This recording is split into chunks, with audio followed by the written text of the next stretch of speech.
Halo adik-adik, ketemu lagi kita pada hari ini. Nah, kemarin kan kita sudah belajar tuh apa itu gejala, dampak, dan penyebabnya. Sekarang kakak akan melanjutkan penjelasannya. Yuk, yuk, yuk, simak penjelasan dari kakak. Didengarkan dan dicermati dengan baik ya.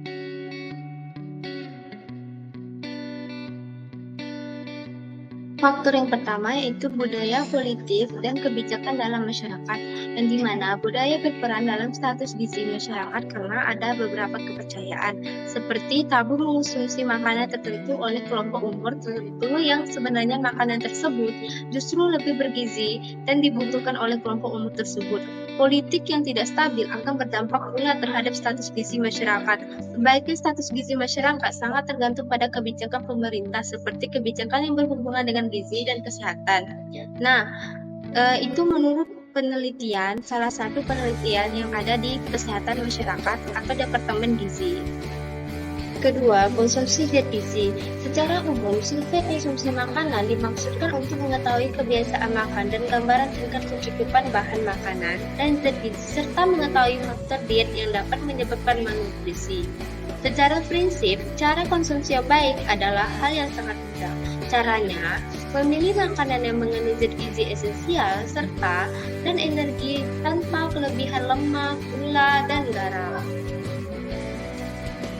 Yang ketiga, faktor konsumsi zat besi. Dalam makanan terdapat dua macam zat besi, yaitu besi hem dan besi lem. Terdapat dalam semua jenis sayuran, misalnya sayuran hijau, kacang-kacangan, kentang, dan serelia, serta beberapa jenis buah-buahan. Sedangkan defisiensi zat besi semua terdapat dalam makanan hewani, antara lain daging, ikan, ayam, hati, dan organ-organ. Yang keempat, status gizi. Status gizi merupakan ekspresi dari keadaan keseimbangan dalam bentuk variabel tertentu. Penilaian status gizi secara langsung dapat dibagi menjadi 4 penilaian, yaitu antropometri, klinis, biokimia, dan biofisik. Antropometri gizi berhubungan dengan berbagai macam pengukuran dimensi tubuh dan komposisi tubuh dari berbagai tingkat umur dan tingkat gizi. Pola makan atau kebiasaan makan. Nah, kebiasaan makan yang buruk berpangkal pada kebiasaan makan keluarga yang juga tidak baik, sudah tertanam sejak kecil, akan terus terjadi pada usia remajanya. Mereka makan seadanya tanpa mengetahui kebutuhan akan berbagai zat gizi dan dampak tidak terpenuhi zat gizinya. Yang keenam, pengetahuan. Pengetahuan merupakan resultan dari akibat proses penginderaan terhadap suatu objek. Penginderaan tersebut sebagian besar dari penglihatan dan pendengaran.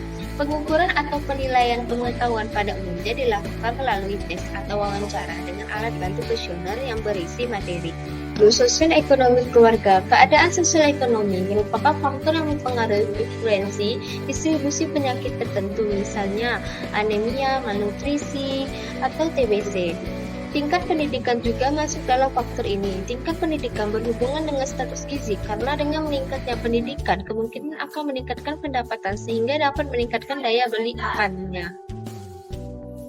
Yang kedelapan, penyakit infeksi. Penyakit infeksi merupakan salah satu penyebab anemia gizi besi karena parasit dalam jumlah besar dapat mengganggu penyerapan zat gizi. Kehilangan zat besi dapat pula diakibatkan oleh investasi parasit seperti cacing tambang.